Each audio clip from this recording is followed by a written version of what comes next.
जात आहे आणि यानंतर थेट जाऊया चंद्रशेखर बावनकुळे बोलतात।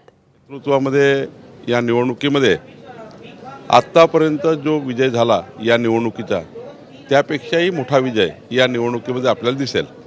कुठेतरी काही जागांवर शिवसेना आणि भाजपमध्ये टसल सुरू होती, मात्र ते सगळं आता आलबेल झालंय असं वाटतंय का? नाही, प्रत्येकाला आपापल्या पक्षाकरता आपल्या सीट जास्त मिळाव्या याची भावना असते आणि ती योग्य आहे।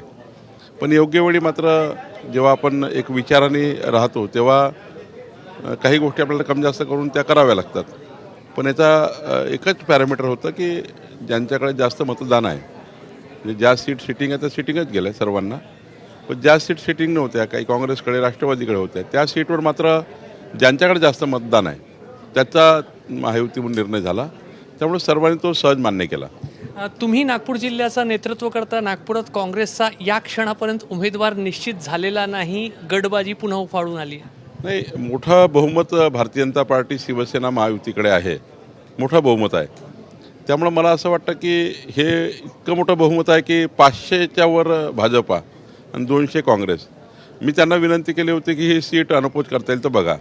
मी कालही नितीन राऊत साहेबांशी चर्चा केली आणि त्यामुळं मला असं वाटतं, विकास ठाकरेंशी मी बोललो, प्रफुल्ल गोडसेंशी माझं बोलणं होऊ शकलं नाही, पण निश्चितपणे त्यांना माझी विनंती आहे की खूप लांब फरक असल्यामुळं उगीच या ठिकाणी एवढा अपव्यय खर्च करण्यापेक्षा पक्षी भूमिका जरी वेगळ्या असल्या किंवा त्यांना पक्षाचे बंधन असले तरी माझी विनंती त्यांना राहील की ही निवडणूक अनपोज केली तर कधीही चांगलं। अमरावतीमध्येही आपल्याकडे जबाबदारी आहे। अमरावतीमध्ये प्रवीण पोटे पाटील यांना उमेदवारी पक्षाने जाहीर केली आहे, मात्र काही लोक असं म्हणत आहेत की युवा स्वाभिमान पक्षाने सुद्धा उमेदवारी जाहीर करावी, काय म्हणणार? नाही, मला नाही वाटत की नवनीत राणाजी आणि रवी राणाजी अत्यंत प्रगल्भ नेते आहेत। असा कुठलाही निर्णय रवी राणाजी करणार नाही, कारण ते महायुतीचे महत्त्वाचे नेते आहेत। त्याच्यामुळं मला असं वाटतं की प्रवीण पोटेची उमेदवारी त्यांना मान्य होईल आणि त्यांना प्रवीण पोटेला जिंकवण्याकरता रवी राणाजी खूप प्रयत्न करतील। कॅमेरामॅन अतुल हिरडेसह रजत वशिष्ठ, ABP माझा, नागपूर। तर महायुतीकडे मोठं बहुमत आहे असं वक्तव्य बावनकुळेंनी केलेलं आहे। आज विधान परिषद निवडणुकीच्या अनुषंगाने उमेदवारी अर्ज भरण्याचा शेवटचा दिवस आहे आणि त्याच वेळी बावनकुळेंनी विजयाचा विश्वास व्यक्त केला आहे।